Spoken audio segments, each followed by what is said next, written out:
नाज़रीन programme views time में भलीकार आऊं आहियां मुंहिंजो मेज़बान जुनेद अंसारी। नाज़रीन इरसा जी दावा बावजूद सिंध के हिस्से खां घटि पाणी मिले पियो। इहो चवणु आहे निसार खोड़े जो ऐं सुहेल सियाल जो। इहा दावा इरसा जेका दावा कई त 1,33,000 क्यूसेक पाणी असां सिंध लाइ छॾियो आहे, पर निसार खोड़े जो चवणु आहे त सिर्फ़ु 1,01,000 क्यूसेक पाणी पहुतो आहे सिंध में, जंहिं त गुडू वटि हींअर 65% खोट बरक़रार आहे, सखर बैराज वटि 60%, जंहिं त कोटड़ी बैराज वटि 35% पाणी जी खोट आहे। निसार खोड़े हींअर प्रेस कॉन्फ्रेंस कई आहे पीपल्स पार्टी तरफ़ां। पीपल्स पार्टी सुभाणे खां एहतजाज करणु पई वञे, जंहिं ते ॿिए पासे सिंध जे आपाशी जे सूबाई वज़ीर सुहेल सियाल जो चवणु आहे त सिंध खे को बि एतिराज़ु कोन्हे जेकॾहिं टेलीमेट्रिक सिस्टम लॻायो वञे ऐं जेकॾहिं पंजाब इंस्पेक्टर मुक़ररु कया था वञनि त असांखे एतिराज़ु न आहे। हिकिड़ी ॻाल्हि त वाज़े थी वई त पाणी वारो मामिलो अञा ताईं ईअं न निबेरियो आहे जीअं इरसा जी दावा हुई, ऐं जॾहिं सिंध हुकूमत चवे पई ऐं अंग अखर अचनि पिया साम्हूं, त उन मक़सदु इहो आहे त पाणी जेको ॿुधायो वियो उहो अञा ताईं छॾियो न वियो आहे। इन ई मौज़ू ते ॻाल्हाइण लाइ हिन वक़्तु असांखे पैनलिस्टनि जी टीम जॉइन कयो आहे, जंहिंमें शामिल आहिनि नसीर मेमण साहिबु, शबीर शेर साहिबु, इज़हार सुमरो साहिबु, इनाम भट्टी साहिबु। सभ खां पहिरियां हलंदासीं नसीर मेमण साहिबु। नसीर मेमण साहिबु, सुभाणे पीपल्स पार्टी तरफ़ां सॼे सूबे में एहतजाजी तहरीक हलाइण जो ऐलान कयो वियो आहे ऐं डिविज़नल हेडक्वार्टर्स में बि एहतजाज थींदा। उन सां गॾोगॾु जेके हुननि जो राय अॼु साम्हूं आई आहे ऐं हुननि सिंधू दरिया जे पेट में बि प्रेस कॉन्फ्रेंस कई ऐं हुननि ॿुधायो त अञा ताईं असांखे पाणी सिंध खे पंहिंजे हिसे जो न मिली सघियो आहे। तव्हांजे ख़्याल में पाणी अञा ताईं न पियो मिले, एहतजाज बि थींदा रहंदा, पर मुस्तक़िल हल लाइ कहिड़ियूं तजवीज़ूं हूंदियूं तव्हां जूं? मुस्तक़िल हल त ज़ाहिर आहे हिकिड़ो लॉन्ग टर्म स्ट्रेटजी आहे हुनजी, ऐं हिकिड़ो हिस्टोरिकल पर्सपेक्टिव आहे, पर हींअर छा करणु घुरिजे फर्दर त जीअं सिंध जो घटि में घटि फ़सुलनि खे पाणी मिली सघे, असांजो इरीगेशन निज़ाम में पाणी अची सघे ऐं फ़सुल बचाए सघजनि? पहिरीं ॻाल्हि इहा त पाणी कहिड़ी तारीख़ जे मथां एतिरो छॾियो वियो जेको इरसा दावा करे थियो आहे। नसीर मेमण साहिबु, तव्हां मूंखे ॿुधी रहिया? जी जी, मुंहिंजो आवाज़ु अचे पियो? जी सर, तव्हांजो आवाज़ु अचे पियो। जी जी जी, मूं इहो पियो चयो त जॾहिं इरसा चए थी त हेतिरो पाणी छॾियो वियो आहे, त ॾिसणो पवंदो त उहा दावा कहिड़ी डेट ते थी आहे। छो त अपस्ट्रीम खां जेकर चश्मा खां पाणी निकिरे त उनखे हफ़्तो ॾेढ ज़ाहिर आहे गुडू ताईं पहुचण में लॻी वेंदो, काफ़ी डिस्टेंस आहे विच ताईं। तो हिकिड़ो त इहो फैक्टर ॾिसो। ॿियो ज़ाहिर ॻाल्हि आहे त पाणी जी खोट में जेका विरासत जो तरीक़ेकार आहे 3TF फार्मूले वारो, हिस्टोरिक यूज़िस वारो, उहो बेमानीअ ते ॿधल आहे। इन में त के ॿराया कोन, ऐं इरसा अञा उन होड़ तां लहे नथी। उहो एक्चुअल जेको 91 जे अकार्ड जो एक्चुअल स्पिरिट आहे उन जे अगेंस्ट थी वञे। टी ॻाल्हि इहा त इन सिचुएशन में ख़ुदि पंजाब जे अंदरि हिन वक़्तु मंगला ज़ोन में एतिरी ज़रूरत पाणी जी न हूंदी आहे, तंहिंजे करे उसूली तौर ओॾां जेको लिंक कैनाल सां पाणी डाइवर्ट थिए थो उनजे बजाए उहो पाणी सिंध में अचणु घुरिजे। ऐं मंगला ज़ोन में हिन वक़्तु जेको पाणी जा फ्लोज़ आहिनि उहे बि सिंध लाइ डाइवर्ट करणु घुरिजनि, जेके 15-20 ॾींहंनि खां पोइ जॾहिं स्कर्दू में टेम्परेचर न वधंदो, अञा फ्लोज़ वधंदा, त लिंक कैनाल्स जे थ्रू सिंध खां वापसि वठी सघनि था। त हाणे चवंदा सिंध गवर्नमेंट ते, ज़ाहिर आहे पॉलिटिकल गवर्नमेंट आहे, वफ़ाक़ी हुकूमत सां मुख़्तलिफ़ इशूज़ ते जहिड़ा बि आहिनि, तंहिंजे करे पॉलिटिकल इहे मैटर हलंदा, एहतजाज कराइबा, दरिया जे विच ते प्रेस कॉन्फ्रेंस कबी, दरिया जे विच ते प्रेस कॉन्फ्रेंस कबी, पर डायरेक्ट आउटलेट बंदि न कबा। त पहिरीं त सिंध जे अंदरि जेको पाणी थोरो आहे उनजी इंतज़ामकारी त ठीकु कनि न। सभ खां वॾो मसइलो हिकिड़ो त पंजाब मां पाणी घटि अचणु आहे, पर एतिरो ई संगीन मसइलो सिंध जे अंदरि पाणी जी डिस्ट्रीब्यूशन जो आहे। इहे 70 जे ॾहाके खां इहो सभु कुझु हले पियो डायरेक्ट आउटलेट वारा, ऐं इहो रुॻो हिन हुकूमत जो न, हर हुकूमत जा वॾेरा हिन जा फैज़ियाब थियल।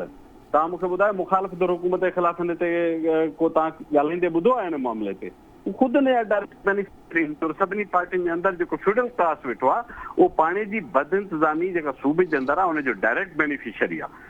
त मुंहिंजो ख़्यालु आहे त हिन सिचुएशन में ही क्राइसिस लाइक सिचुएशन्स आहिनि, उनमें हिकिड़े एंड ते वफ़ाक़ी हुकूमत सां जहिड़ो कबो उहो त पंहिंजा ते रहंदो। ॿिए पासे ख़ुदि पंहिंजी मैनेजमेंट ठीकु करण जी ज़रूरत आहे। असांजा लाइन लॉसिस ह्यूज आहिनि, कन्वेंस लॉसिस ह्यूज आहिनि, उनखे ठीकु करण जे लाइ का serious effort long term planning नथी थिए। प्री मूनसून जो महीनो ॾेढ हर साल असां इहो टकराव पॉलिटिक्स ऐं प्रेस कॉन्फ्रेंस एहतजाज ॾिसूं था, पर उनजो को लॉन्ग टर्म सोल्यूशन बाक़ी 11 महीना उन ते को बि कमु नथो थिए। सो उहो आहे अल्टीमेट सोल्यूशन, सिंध जे अंदरि पाणी जी मैनेजमेंट इंतज़ामकारी खे बहितर बनाइण जो। आख़िरी ॻाल्हि मां इहा चवंदुसि त जिते प्रेस कॉन्फ्रेंसूं कजनि थियूं, एहतजाजनि जा सॾ ॾिजनि था, उते ॼण क़ौमी असेंबली जी स्टैंडिंग कमेटी जहिड़ा इंपॉर्टेंट फोरम थियनि था, त उते को बि ज़िम्मेवार माण्हू वञे नथो। तव्हांजी माना त जिते रियल फोरम, जिते डिसीजन मेकिंग थियणी आहे, जेकर उते तव्हां केस स्ट्रांग डिफाइट नथा वञी कयो ऐं पोइ बाक़ी प्रेस कॉन्फ्रेंसूं ऐं ॿियनि फोरम्स ते ॻाल्हायो था, त इन तां बि सुवाल उथंदा तव्हांजी संजीदगी केतिरी आहे। इहो मुंहिंजो ख़्यालु आहे त हुकूमत खे राइट फोरम्स ते वॉइस करणु घुरिजे ऐं इंटरनल जेका मैनेजमेंट आहे पाणी जी सूबे अंदरि उनखे बि इम्प्रूव करण जी ज़रूरत। जी नसीर साहिबु, तव्हांजी राय अची वई, तव्हां कंसाइज़ राय ॾिनी आहे त हिकिड़ो सभ खां पहिरियां त ख़ुदि जेका बद इंतज़ामी थिए थी पाणी जी विरासत में असांजे जेको आहे सिस्टम जे अंदरि उनखे बहितर कजे। ऐं ॿियो जेको रियल फोरम्स आहिनि, ज़ाहिर मेजर जेको इशू आहे उहो तव्हांजो चवणु आहे त रियल फोरम्स ते उथारिजे त जिथे असांजो आवाज़ु वधीक ताक़तवर तरीक़े सां ॿुधो वञे। शबीर शेर साहिबु, तव्हांजी तजवीज़ कहिड़ी हूंदी? एतिजाजी तहरीक सुभाणे हले पई, अॼु बि पीपुल्स पार्टी वारनि जी दावा आहे, सिंध हुकूमती दावा आहे त असांखे पाणी घटि हिसे खां मिलियो आहे, ऐं जेका इरसा जी दावा आहे उहा सरासर कूड़ ते ॿधल आहे। चवे थो सुहेल अनवर सियाल, ऐं असांखे गुडू वटि सखर वटि हींअर पाणी खोट खे मुंहुं ॾियणो पइजी रहियो आहे। नसीर साहिब जी तजवीज़ आहे त रियल फोरम्स ते आवाज़ु उथारियो वञे जिथे उहो वधीक असराइतो थिए। ॿियो इंटरनल मैनेजमेंट पाणी सही कई वञे। ॾिसो न, पीपुल्स पार्टी हाणे पीडीएम खां पोइ वरी हाणे पाणी जे इशू खे जेका असां पीडीएम पई बणाए उन ते पई सियासत करे। उनखे असुल जेको इशू आहे उहो खणे ई कान थी पई। असेंबली जे फ्लोर ते खणणो आहे, सूबाई असेंबली जे फ्लोर ते खणणो आहे, क़ौमी असेंबली जे फ्लोर ते खणणो आहे। एहतजाज करे माना सॼे मसइले खे सियासी पॉलिटिसाइज़ थी करे पई। पॉलिटिसाइज़ करण सां सियासी मफ़ाद त हासिल करे सघे थी पई। पाणी वारो मसइलो त जीअं जो तीअं रहंदो। हिन वक़्तु बि सूरत हाल तोसा ऐं पंजनत वटि जेके आहिनि दरवाज़ा बंदि करे छॾिया अथनि, मथां खां त पाणी अचे थो पियो। पाणी हिते बंदि कयो वियो आहे। सॼो जेको आहे मसइलो उहो साउथ पंजाब जो आहे त हींअर जेके साउथ पंजाब में हज़ारे एकड़ नयूं ज़मीनूं हिन में चुलिस्तान में कढियूं वियूं आहिनि, उहे आबाद कयूं थी वञनि पियूं। बाक़ी त ज़ाहिर आहे त मथे पंजाब में त अञा ताईं हुते जेको कणिक जा लाभारा आहिनि उहे पिया था हलनि। उते त नए तरह सां अञा आबादी वारो मसइलो उहो शुरू ई कोन थियो आहे। न को नओं फसल जी हुते जेका असां तयारी कई थी उहे असांखां 2 महीना पोइ हिते आहिनि। असां वटि जेको लाड़ आगाटो हुयो उनखे ई पाणी कोन मिलियो आहे, उनजी सारियुनि जो गुज़ारो कोन थी सघियो आहे। बेसिक शइ जेका मैनेजमेंट आहे असांजे सिंध जे अंदरि त मिसमैनेजमेंट आहे, चोरी बि आहे, पर उहा तॾहिं थींदी जॾहिं पाणी हूंदो न। हींअर त दरिया मंझां धूड़ थी हुन में पई, हींअर छाजी चोरी थींदी? हींअर त चोरी जो सुवाल ई पैदा कोन थो थिए पियो। पूरो पाणी कोन्हे को, दरिया में पाणी कोन्हे, बाढ़ में पाणी कोन्हे को, त उन में कीअं थींदो? बेसिक शइ आहे मथां जेको पंजाब जो जेको आहे दिमाग़ जेको उहो केरु दुरुस्त करे। उन्हनि जी जेका हिकहटी उन्हनि जी जेका मोनापोली आहे उनखे केरु टोड़े। उहे जेके सदाईं अजारादारी कंदा था रहनि पिया। शुरू खां वठी हिन महिल ताईं 70 साल गुज़री विया आहिनि पाकिस्तान खे, एॾा हाञा थिया आहिनि। उनजे बावजूदि बि पंजाब जा रवैया जेके आहिनि उहे कोन्हनि सुधरिया। पंजाब पंहिंजो पाण खे तब्दील करण लाइ तयारु कोन्हे। असांखे जेके लीडर लीड था कनि पिया उन्हनि खे मसइले खे, उन्हनि खे इशूज़ खे खणणु कोन थो अचे त कहिड़ी तरह सां इशू कहिड़े प्लेटफॉर्म ते खणिबा आहिनि, कहिड़े हंधि कहिड़ो इशू खणिजे, कहिड़ो आवाज़ उथारिजे। हीअ हर शइ खे जेके पॉलिटिसाइज़ करे पंहिंजे सियासी मफ़ाद हासिल करण जी कोशिशि था कनि। हुन सां ज़ाहिर आहे त हे मसइलो त हल कोन थींदो। उहो सिर्फ़ु पॉलिटिसाइज़ थींदो। हिननि जा जेके ॿिया मसइला हूंदा वफ़ाक़ सां जेके हिननि खे ग्रीवेंसिस आहिनि उहे जेके आहिनि से उहे हल कराइण जी कोशिशि कंदा। पाणी जो मसइलो ज़ाहिर आहे त खणनि अवाम खे, अवाम गॾिजी निकिरंदो। जेकॾहिं इहो इशू तो उथे पियो ऐं हीअ निकिरंदा ॿाहिरि त अवाम बि त चुप करे कोन वेहंदो न। हुनखे पोइ केरु कंट्रोल कंदो? माण्हू त हींअर सफ़ा उञ था मरनि पिया। हींअर सूरत हाल तमामु ख़राबु आहे। माण्हुनि खे पाणी पीअण जे लाइ कोन्हे को, जानवरनि जे पीअण जे लाइ पाणी कोन्हे को, पोखूं त परे रहियूं। सॼो असांजो जेको राइट बैंक जेको आहे, जेको हिन वक़्तु सारियाल जो इलाइक़ो आहे, वेंदी लाड़ ताईं, उहो सॼो जेको आहे बेजारे जे लाइ सुके थो पियो। बेजारो पोखींदा तॾहिं वञी जेके आहिनि से सारियूं पोखबियूं, तॾहिं वञी जेके आहिनि उहो चांवरनि जो फसल तयारु थींदो। जी जी शबीर शेर साहिबु। इज़हार सुमरो साहिबु, तव्हां मूंखे ॿुधो पिया? इज़हार सुमरो साहिबु, तव्हां मूंखे ॿुधो पिया? जी जी बिल्कुलु। इज़हार साहिबु, इहे पाणी वारे मामले ते अव्हांजी कहिड़ी राय हूंदी? अॼु निसार खोड़े साहिबु प्रेस कॉन्फ्रेंस कई आहे, हुन सां गॾु सुहेल अनवर सियाल साहिबु सूबाई वज़ीर इरिगेशन आहे, ऐं हुन चवणु आहे त जेको आहे सिंध खे हिसे खां जेको पाणी सिंधी खोट आहे उहा बरक़रार आहे। इरसा जी दावा ग़लति आहे ऐं हींअर बि 60, 65 ऐं 35% असां टिनी बैराजनि ते मजमूई तौरु पाणी खोट खे मुंहुं ॾियूं पिया, एहतजाजी तहरीक में वञनि पिया। असांजे दोस्तनि जी, सीनियर दोस्तनि जी राय इहा आहे जंहिंमें नसीर साहिबु चवणु त रियल फोरम्स ते एहतजाज कयो वञे ऐं उते आवाज़ु उथारियो वञे, इंटरनल मैनेजमेंट बहितर कई वञे। शबीर शेर साहिबु जिन जो ख़्यालु आहे त पॉलिटिक्स थी रही आहे, हींअर पॉलिटिकल इशू, छो त पीपुल्स पार्टी वटि रहियो न आहे ऐं उहो पाणी वारे मामले में पॉलिटिसाइज़ इशू खे करे पंहिंजी माना पॉलिटिकल स्पेस गेन करणु चाहिनि पिया। तव्हांजी कहिड़ी राय हूंदी साईं? सिंध में पाणीअ जो मामिलो तव्हां अगरि पोयनि 50-60 सालनि जी बि तारीख़ में ॾिसंदो त सभ खां वधीक अहम ऐं हसास मामिलो आहे। ऐं उनजो सबबु सिंपल ऐं सादो इहो आहे त असांजे माण्हुनि जे मेजॉरिटीअ जो डिपेंडेंस एग्रीकल्चर ते आहे, ज़राअत ते आहे, ज़रई मईशत ते आहे। नतीजे में जेकॾहिं तव्हांजो सॼो डिपेंड इन ते हूंदो त ज़रई पैदावार बहितर थिए, पोखी बहितर थिए, ऐं उन जे लाइ वरी ज़रूरी आहे त पाणी हुजे, ऐं जेकॾहिं पाणी बंदि थी वञे या घटिजी वञे त नेचुरली पैदावार घटि थींदी। हाणे इन ॻाल्हि खे तव्हां इहे बुनियादी पहिरीं त ज़हन में रखो। पीपुल्स पार्टी हिन में जेके न ॿ कम पई करे, हिकिड़ो त बराबरि मथां खां पाणीअ जो मसइलो आहे ऐं इन खां इनकार न आहे, ऐं उहो अॼु खां न आहे, उहो पार्टीशन खां बि पहिरीं खां आहे। मथे जेके वेठल हूंदा आहिनि, ऐं इहो दुनिया जे काफ़ी इलाइक़नि में मसइलो आहे। तव्हां मिडिल ईस्ट में बि ॾिसंदो त उते बि दरियाहनि ते इहे मामला ऐं तकरार थींदा रहिया आहिनि। सुइस कैनाल जे हवाले सां या ॿिनि जहनि जे हवाले सां बि साॻे क़िस्म जा बहरान ऐं मसइला थींदा रहिया आहिनि मुख़्तलिफ़ मुल्कनि जे विच में। इवन इसराइल ऐं उर्दुन जो बि दरिया जे हवाले सां काफ़ी मामिलो आहे। ठीकु आहे, अहिड़ी तरह सां पाण वटि बि हिते इहो मसइलो आहे, ऐं उनजो हल इहो आहे त बिल्कुलु इफेक्टिवली टेलीमेट्री सिस्टम लॻे ऐं उन ते कमु थिए ऐं उनजो डेटा पब्लिक कयो वञे, आम माण्हूअ ताईं पहुचायो वञे, ताकी इहा हैंकी पैंकी न रहे ऐं क्लियर हिकिड़ी पिक्चर अचे। इहो थी वियो हिकिड़ो पासो। इन में का बि बराए न आहे, सिंध जा सभु माण्हू इन ॻाल्हि ते मुतफ़िक़ आहिनि त पाणी असांखे पूरो मिले ऐं उन जे पाणीअ जी चकास ऐं मेंटेनेंस लाइ। हाणे जेको ॿियो हुन में पहलू आहे उहो पॉलिटिकल आहे। जीअं शबीर साहिबु चयो, पीपुल्स पार्टी वेझड़ में कुझु अहिड़नि मामलनि में अटकंदी रही आहे, प्रॉब्लम फेस कंदी रही आहे, जंहिंजे करे उनजी जेका क्रेडिबिलिटी आहे, सिंध जे माण्हुनि जे आॾो उनजी जेका पोज़ीशन आहे, उहा सवालिया थी आहे। सभ खां अहम मसइलो जेको वेझड़ में थियो उहो बेटनि वारो मामिलो हो, जंहिं ते Peoples Party somehow U turn वरितो इमरान ख़ान वांगुरु। उन खां पोइ हींअर वेझड़ में बहरिया वारो जेको मामिलो आहे उनखे सिंध जे माण्हुनि तमामु सीरियस वरितो आहे ऐं हिकिड़ो एहतजाज बि थियण वञी रहियो आहे। अहिड़े सिचुएशन में पीपुल्स पार्टी लाइ सिंध जे माण्हुनि खे वज़ाहत करण जी पोज़ीशन बि न आहे। जेको एहतजाज अॼु पाणी ते थिए पियो, सिंध जा माण्हू त चाहिनि था त इन्हनि मसइलनि ते बि उहे एहतजाज कनि। हाणे पीपुल्स पार्टी हिकिड़े अहिड़े मसइले खे पब्लिक फोरम ते खणी वञणु चाहे थी जंहिं मसइले में समहाउ कंहिं हद ताईं उहा पाण बि ज़िम्मेवार आहे। उहो कीअं ज़िम्मेवार आहे? उहा ईअं ज़िम्मेवार आहे त इरिगेशन खातो पीपुल्स पार्टी जी हुकूमत जो ई खातो आहे, उनजो वज़ीर पीपुल्स पार्टी जो ई वज़ीर आहे ऐं सॼी सिंध में दाहूं आहिनि माण्हुनि जूं। ख़ासि तौर ते जेके नंढा आबादगार आहिनि, जेके माण्हू थोरा कमज़ोर आहिनि पोज़ीशन में, उन्हनि जूं दाहूं आहिनि। तव्हांजो असांजो सभिनी जो जॾहिं साहब बहिराड़ी सां तालुक़ु आहे त समहाउ असांजा जेके रूट्स आहिनि उते तव्हांखे अहिड़े क़िस्म जी कैफ़ियत बिल्कुलु महसूसु थींदी हर लिहाज़ खां। पीपुल्स पार्टी जो वोटर हुजे न हुजे, कहिड़े इलाइक़े ख़ैरपुर जो हुजे, बदीन जो हुजे, पाणी जो इहो इशू ऐं पाणी जी विर्छ में इरिगेशन खाते जी जेका वठ पकड़ रहंदी आहे, पैसे ॾोकड़ जी जेका रेल फेल थींदी आहे, सियासी असर रसूख़ जेको थींदो आहे, इहा का रॉकेट साइंस न आहे, इहा सभिनी खे ख़बर आहे। पीपुल्स पार्टी इन जो बि जवाबु पीपुल्स पार्टी खे ई ॾियणो आहे, इन सिंध हुकूमत खे ई ॾियणो आहे। इन जो जवाबु इमरान ख़ान खे न आहे ॾियणो। इहो आहे हिकिड़ो ॿियो पहलू। असां पहिरें पहलूअ खे हरगिज़ नज़रअंदाज़ नथा कयूं। असीं चऊं था त मथां पाणी घटि ईंदो त हेठि पाणी जो मसइलो थींदो, पर असीं इहो बि चऊं था त जेकॾहिं हेठि पाणीअ जी मुनसिफ़ाणी विर्छ न थींदी त बि कुझु माण्हुनि सां ज़्यादती थींदी, कुझु माण्हुनि जूं ज़मीनूं आबाद न थी सघंदियूं ऐं कुझु माण्हू ज़बरदस्त फसल पंहिंजो हासिल कंदा।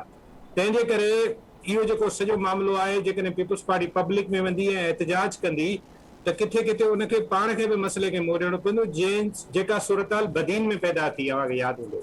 ऐं बिलावल साहिब खे प्रेस कॉन्फ्रेंस दौरान पंहिंजे वज़ीर खे चवणो पियो त बाबा हिननि जो मसइलो हल कर या वज़ारत छॾ।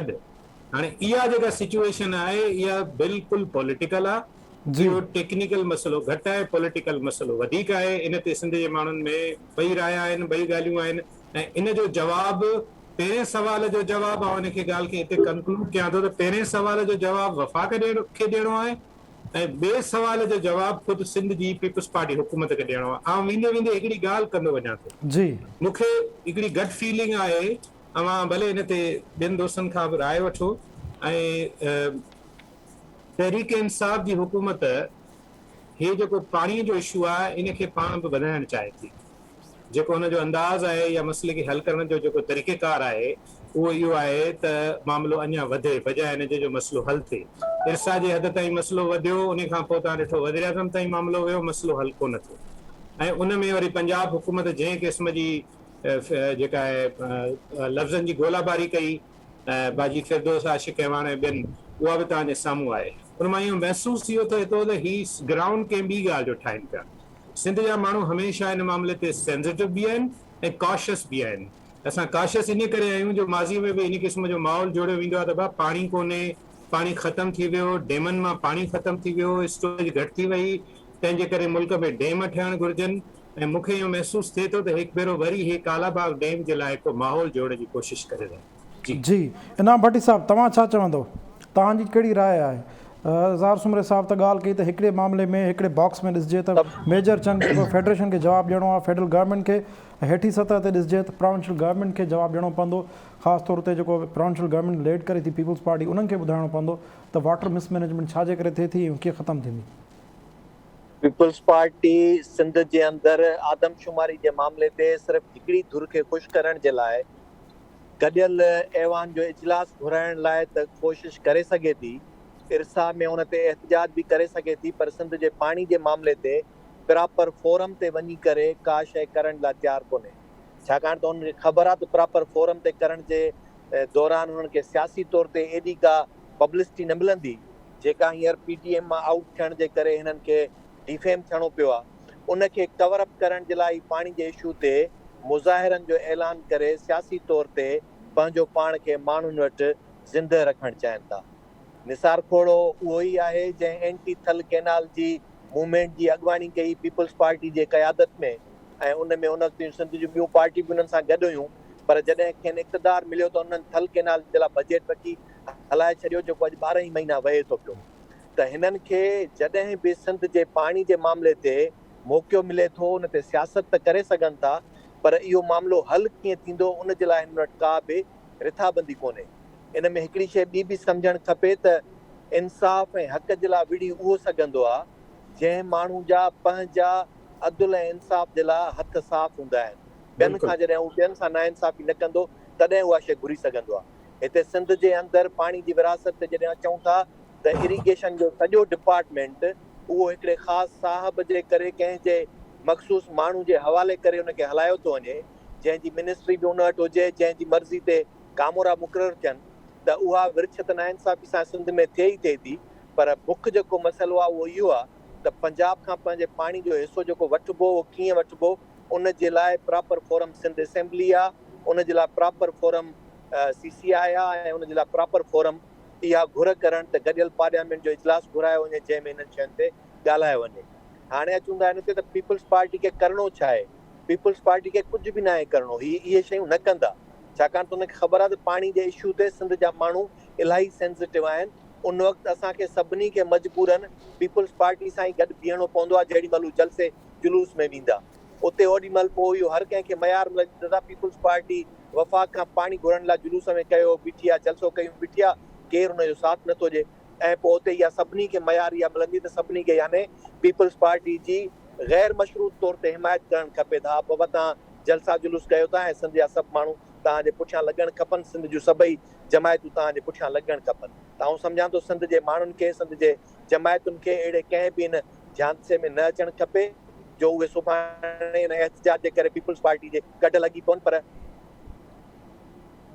असांजो इहो आहे त सिंध जी नुमाइंदगी कंदड़ पीपल्स पार्टी आहे। सिंध जे माण्हुनि खे पंहिंजे वफ़ाक़ खां हक़ घुरण जे लाइ जेकॾहिं कंहिं ते प्रेशर पैदा करिणो आहे त उहो पीपल्स पार्टी ते करणु खपे, उन जे मथां उन जी हुकूमत ते, उन ते जेका आहे असां पंहिंजी घुर करणु खपे उन्हनि खां त उहे कहिड़ो किरदारु अदा कनि था पिया।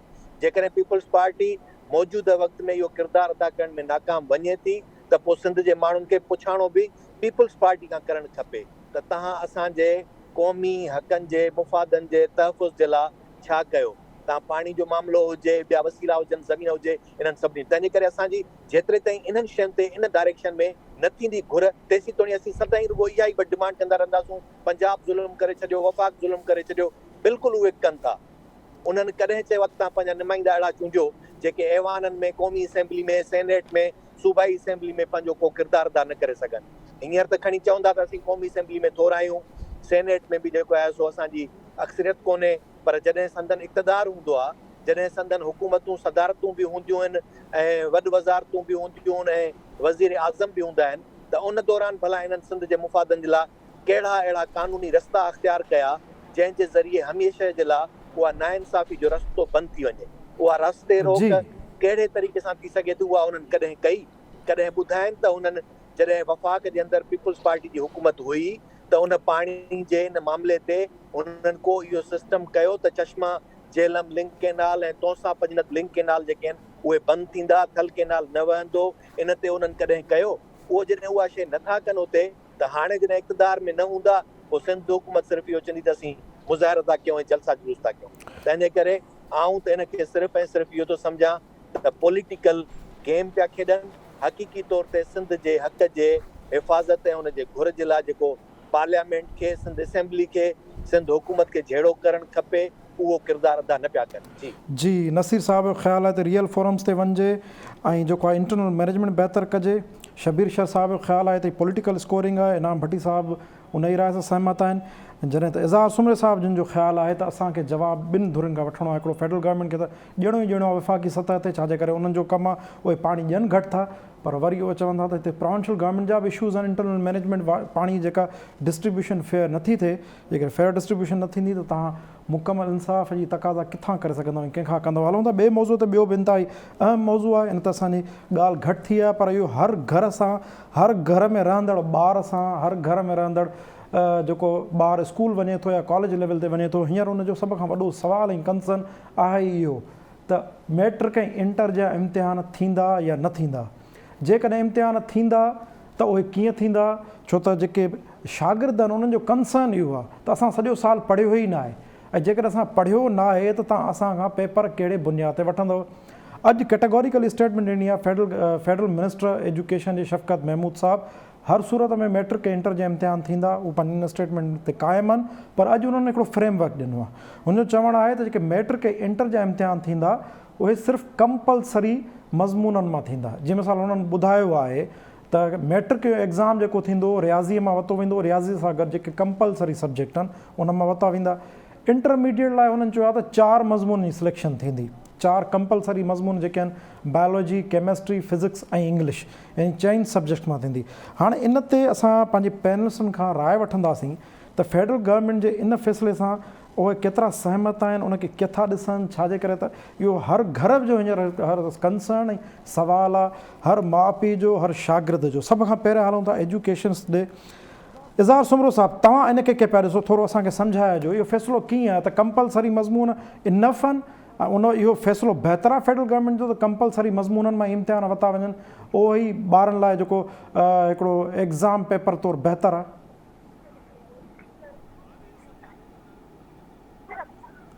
इज़हार सुमरो साहब, तव्हां ॿुधी रहिया आहियो मूंखे?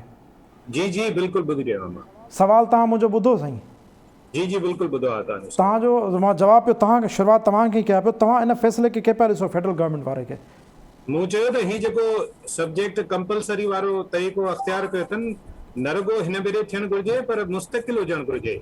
9th matric first year inter में ॿार पंहिंजे कैरियर जी प्रोफेशनल ज़िंदगीअ ॾांहुं पहिरीं विख थो खणे, उनखे घटि खां घटि पर उहे सब्जेक्ट ॾिजनि जिन जी हू चूंड पंहिंजे मुस्तक़बिल जे कैरियर तौरु करणु चाहे थो। मिसाल जेको ॿारु कंप्यूटर में वञणु चाहे थो त हुनखे घणा अहिड़ा सब्जेक्ट ॾिजनि जेके हुन सां मैच खाईंदा हुजनि, ऐं जेको ॿारु साइंस बायोलॉजी पढ़णु थो चाहे त हुनखे उहे ॾिजनि, जेको इंजीनियरिंग में वञणु चाहे थो। बहरहाल हींअर जेको हीउ डिसीशन थियो आहे, इन में शफ़क़त महमूद ते गैर मामूली सोशल मीडिया ते जेका तनक़ीद हुई उनजो असरु वाज़े तौरु नज़र अचे थो। शागिर्दनि जो मुतालबो इहो हो त इम्तिहान थियण ई न घुरिजनि। हाणे हिननि जे लाइ टेक्निकली इहो मसइलो हो। अव्हांखे यादि हूंदो त पोएं साल 9 जा जेके इम्तिहान हुआ उहे न कया विया हुआ इन कंडीशन ते त तव्हांजो जेको मैट्रिक जो रिज़ल्ट हूंदो उनजे बेसिस ते 3% 9th जे रिज़ल्ट में तव्हांजा वधाए करे ऐं ओवरऑल रिज़ल्ट ठाहियो वेंदो। हाणे जेकॾहिं मैट्रिक जो बि इम्तिहान नथो थिए त पोइ जेके ऑलरेडी उन्हनि ॿारनि जो तव्हांजे ज़हन में हुजे त उन्हनि जो 9th जो इम्तिहान न थी सघियो आहे। जेके इंटरमीडिएट वारा ॿार आहिनि उन्हनि जो फर्स्ट ईयर वारो इम्तिहान न थियो आहे। हिन वक़्तु बुनियादी मसइलो आहे ई मैट्रिक ऐं इंटरमीडिएट जो। 9th वारनि जो मसइलो न आहे। अगरि फर्स्ट कयो 9th वारनि जो इम्तिहान न बि थी सघे, फर्स्ट कयो, त बि उहे मथे साल मैट्रिक जे इम्तिहान खे इक्वलेंट कढी करे हिकिड़ो रिज़ल्ट ठाहे सघनि था। मैट्रिक ऐं इंटर जो इम्तिहान लाज़मी वठिणो पवंदो। उन जे लाइ हिननि फैसिलिटेशन 3 ॻाल्हियुनि जी कई आहे। ऐं सम्झां थो त हिकिड़ो स्पेस क्रिएट कयो अथनि। हिकिड़ो त हुननि सब्जेक्ट घटाए छॾिया आहिनि, ॿियो मां तव्हांखे ॿुधाईंदो हलां त हिन जो इम्तिहान जो तरीक़ेकार बि मुख़्तलिफ़ हूंदो। मिसाल प्रैक्टिकल्स न थींदा, ऐं उन खां अलावा जेके पेपर्स थींदा उन्हनि जी जेका डेट शीट आहे उन्हनि जी उन में गेप्स आहिनि इलाही सारा, यानी कि पेपरनि जे विच में बि विथी हूंदी। अच्छा, उन खां पोइ ऐं हुन में हिकिड़ी सजेशन बि ॾींदो हलंदुसि त जेके बि लाॻापियल धुरियूं आहिनि त जेकॾहिं इहे हिन भेरे होम सेंटर्स ठाहिया वञनि, हर स्कूल खे चयो वञे त पंहिंजे स्कूल में इम्तिहान वठो, त अञा इन सां जेका सोशल डिस्टेंसिंग वारो मामिलो आहे उहो कवर थी सघे थो। छो त आमतौर ते वरी काफ़ी वॾियुनि जॻहियुनि में या वॾनि हॉल्स में या ॿियनि जायुनि ते इम्तिहान वरिता वञनि था। अच्छा, उन खां पोइ जेको इम्तिहान जो तरीक़ेकार आहे उन में बि तब्दीली कई वई आहे। ऐं हिन भेरे जेको 100% मिसाल पाण वठूं था पेपर जी, या 100 मार्कूं पाण अज़्यूम कयूं था, जी उन में जा 50% MCQs आहिनि, 30% 20 न पर 30% शॉर्ट क्वेश्चन आंसर्स आहिनि, ऐं सिर्फ़ 20% लॉन्ग क्वेश्चन आहिनि, या मुश्किल सां हिकिड़ो या ॿ लॉन्ग क्वेश्चन थींदा ॿारनि जा।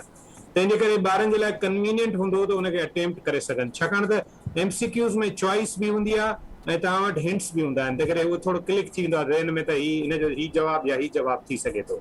बाक़ी इहा ॻाल्हि सही आहे त पढ़ाई मुकमिल तौर ते न थी सघी आहे। पहिरें टर्म जी त पढ़ाई बिल्कुलु न थी आहे, सेकेंड टर्म में समहाउ पढ़ाई थी आहे। उन में वरी सिंध हुकूमत माशाल्लाह जेको अप्रैल में डिसीशन कयो, जी उन में थोरी उन्हनि उॿर ई कई, वरना अप्रैल जो महीनो अगरि ही कंटिन्यू थी वञे हा, जॾहिं सिंध में कोविड जो रेशो सिर्फ़ु 2% हुयो, उन वक़्तु हिननि खे स्कूल ऐं कॉलेज न बंदि करणा हुआ, त पोइ शायदि उन महीने जे अंदरि काफ़ी ॿारनि जी पढ़ाई ऐं कोर्स कवरेज थी वञे हा। जी अच्छा, ॿियो हिते हिकिड़ो जेको ॿारनि जे तरफ़ां कोर्स कवरेज जे हवाले सां पाण छाकाणि बैलेंस ॻाल्हि कंदासीं, इहा जेका शिकायत अचे थी त असांजी पढ़ाई न थी आहे या बिल्कुलु न पढ़ियो आहे, इहा ॻाल्हि बि दुरुस्त न आहे।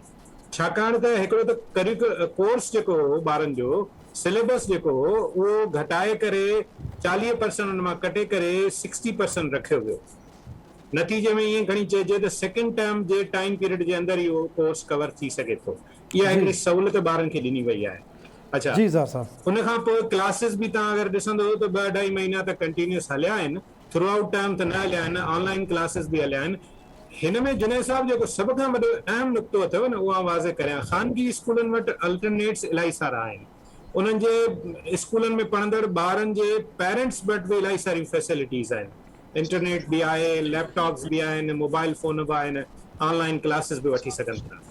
जेको वॾे में वॾो मसइलो आहे उहो आहे सरकारी स्कूलनि ऐं जी ज़ार कॉलेजनि साहब, जो, जिते अॻु में ई तमामु घणी सूरत हाल ख़राब हुई, ऐं गुज़िरियल 1.25 साल में अनफॉर्चुनेटली मां चवां थो अञा त सूरत हाल सिंध वधीक ख़राब थी जे आहे। सरकारी तालीमी इदारनि जी तालीम प्रैक्टिकली मुश्किल सां शायदि को 5 खां 10% थी हुजे। जी जी ज़ार साहब, इनाम भट्टी साहब तव्हां छा चवंदव? टाइम घटि आहे, कंक्लूड कजो सर, हिन फ़ैसिले खे अव्हां कीअं पिया पहिरीं ॾिसो? ॻाल्हि त इहो जेको टर्मिनोलॉजी आहे न कंपलसरी, ऐं इहो थींदो ई कोन्हे। पाण वटि मैट्रिक 9 सिस्टम जेको आहे उन में मेजर सब्जेक्ट्स हूंदा आहिनि, सभई कंपलसरी हूंदा आहिनि, भले हुन में इस्लामियात ऐं पाकिस्तान स्टडी हूंदी न, उहा बि कंपलसरी आहे। कंपलसरी ऐं ऑप्शनल तॾहिं चइबो आहे जॾहिं हिकिड़नि जो तव्हांखे ऑप्शन हुजे तव्हां ड्रॉप करे सघो था। तंहिंजे करे इनखे चवणु इहो खपे त साइंस, मैथ्स ऐं इंग्लिश जो जेको सब्जेक्ट आहे उन्हनि मां मेजर मां हिननि जो एग्ज़ाम थियणु खपे। बाक़ी ॿिया सब्जेक्ट्स जेके आहिनि उहे छॾणु खपनि। जीअं इज़हार चयो त बिल्कुलु जेका हुनजी ॿार जी फील्ड आहे, जंहिंमें अॻिते हुनखे पंहिंजो कैरियर ठाहिणो आहे, उन जो एग्ज़ाम थियणु खपे, त इहा ख़बर पए त उन में केतिरी ॼाण हासिलु कई आहे। ॿी जेका अहम शइ आहे उहा इहा आहे त जॾहिं इन क़िस्म जी सिचुएशन पैदा थींदी आहे त उन में इम्तिहान जो तरीक़ेकार बि तब्दील थियणु खपे। उन में ॿार खां असेस छा करिणो आहे, जेतिरी तव्हां हुनखे ॼाण ॾिनी आहे, जेतिरो तव्हां हुनखे इल्मु ॾिनो आहे, उन मां ई उनजी ॼाण हासिलु करणु खपे त उनखे केतिरो अचे थो ऐं केतिरो उन मां उन सिखियो आहे। जी बुनियादी तौर ते हिते त हूअं असां वटि इहो आहे ई कोन एग्ज़ाम मैकेनिज़म जेको आहे हिते असां वटि रटे वारो आहे। ॿार खे मुकमिल तरह सां रुॻो रटा आणणा पवंदा आहिनि, पर जॾहिं त हुअणु ईअं खपे त ॿार जी लर्निंग जेका आहे, एबिलिटी केतिरी डेवलप थी, उन सब्जेक्ट जे बाबति उनजी क्रिएटिव एबिलिटी केतिरी डेवलप थी, पोइ उनजे मुताबिक़ उनखे छा थो अचे इहो थींदो आहे। पर उनजे बावजूदि बि जेके शयूं आहिनि उन में आउं सम्झां थो त सिर्फ़ु ऐं सिर्फ़ु उन कैरियर ओरिएंटेड जेके उन जा सब्जेक्ट्स आहिनि उन्हनि जो इम्तिहान थियणु खपे, ऐं उन में बि उहो सिर्फ़ु ऐं सिर्फ़ु MCQ ऐं शॉर्ट क्वेश्चन्स वारो थियणु खपे। जी इनाम साहब, शबीर शेर साहब तव्हां कीअं पिया ॾिसो हिन फ़ैसिले खे? ॿारनि जा इम्तिहान थियणु घुरिजनि, न थियणु घुरिजनि? ॿारनि जी ॻाल्हि में वज़न आहे जा हींअर हिननि तजवीज़ ॾिनी आहे त कंपलसरी सब्जेक्ट में सिर्फ़ु इम्तिहान थिया? ॾिसो न, इम्तिहान सूरत में थियणु खपनि ऐं कंपलसरी मां ई थियणु खपनि। छाकाणि जेकॾहिं गुज़िरियल साल खां वठी इम्तिहान न थिया आहिनि, उन सूरत हाल में जेके ॿार इंटर पास आहिनि उहे सफ़र कंदा। इन जे करे त MBBS में उन्हनि खे इहो त कोन थी सघे भई तव्हांजा इम्तिहान कोन थिया आहिनि या तव्हांखे अपग्रेड कयो वियो आहे, उनजे करे असां तव्हांखे हिते एडमिशन था ॾियूं पिया। MBBS BBA इन्हनि क्लासिस में त उन्हनि जी टेस्ट वठंदा, जॾहिं NTS टेस्ट वठंदा त टेस्ट में उहा ॿार कीअं क्लियर करे सघंदा। ऐं ख़ासि तौर सां जेका इज़हार सुमरे साहिब ॻाल्हि कई त भई जेके प्राइवेट स्कूल आहिनि उहे त ख़ैर उन्हनि जा ॿार त निकिरी वेंदा, सरदी वारा माण्हू ॿार पंहिंजनि खे ट्यूशन बि ॾियनि था पिया ऐं उहे मुसलसल लगातार पंहिंजी पढ़ाई में रहनि था पिया ऐं ऑनलाइन बि हुननि जा क्लासिस हलनि था पिया। बेसिक शइ आहे त जेके गवर्नमेंट जा इदारा तालीमी इदारा आहिनि, स्कूल आहिनि, कॉलेज आहिनि, उन्हनि में बिल्कुलु ई पढ़ाई अॻु में बि कान हूंदी आहे, बिल्कुलु ई कोन्हे को, उन्हनि जो छा थींदो। तंहिंजे करे इम्तिहान हर सूरत में थियणु खपनि त घटि में घटि जेके मेजर सब्जेक्ट आहिनि उन्हनि में त इम्तिहान थियणु खपनि। घरे वेठे बि ॿार सरकारी स्कूलनि जा ॿार कुझु न कुझु त पढ़ंदा हूंदा, ईअं त कोन वेही रहिया हूंदा त भई हाणे असांखे बिल्कुलु अपग्रेड कयो वेंदो।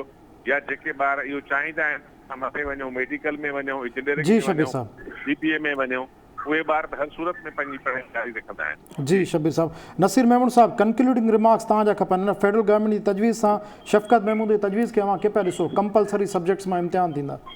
ॾिसो ॿियो को ऑप्शन बचियो ई कोन्हे। एग्ज़ाम त पोइ जी ॻाल्हि आहे, मूंखे हू त रूटीन में ई जेका पढ़ाई एग्ज़ाम थींदा आहिनि उन्हनि ते ई असांखे कंसर्न रहंदा आहिनि। ही हूंदा सेरेमोनियल इम्तिहान, सीधी सीधी ॻाल्हि आहे। हुकूमत ख़ुदि मुंहिंजो ख़्याल में हिन लाइ के लीनियंट स्पेसिस क्रिएट कंदी जेके हुनजी मजबूरी बि आहे। असुल सवाल उहो ई आहे जिते अॻु में बि स्पीकर सां ॻाल्हाए चुका त ही प्राइवेट स्कूल्स जा ॿार जिते हुनखे गैजेट्स बि आहिनि, ट्यूशन्स बि आहिनि, पेरेंट्स बि पढ़ाइनि था, उहो जेको हलकनि जी तइदाद में सरकारी स्कूल में ग़रीब ॿार वेठो आहे, उहो हिकिड़ो वॾो अफेक्ट ई हूंदो हुन सूरत हाल जो।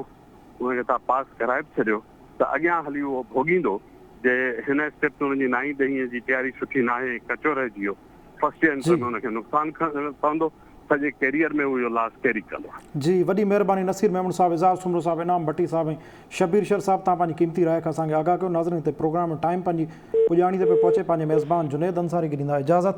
सदाईं गॾु।